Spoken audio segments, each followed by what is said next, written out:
பரமேஸ்வரியே அமாவாசை நாயகியே முக்குமாரியே வந்தாடும் ஜனங்களுக்கு அத்தாவும் பேர சொல்லி பாட்டம் தர வந்தோமே சக்தி காடியே மலையனூர் அங்காளம்மா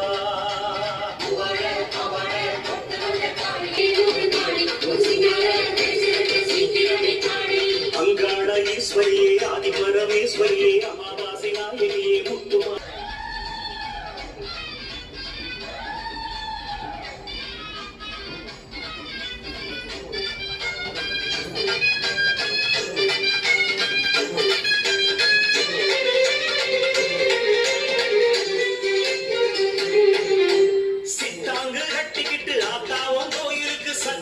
சொல்லித்தான் பாடி வந்தோமே.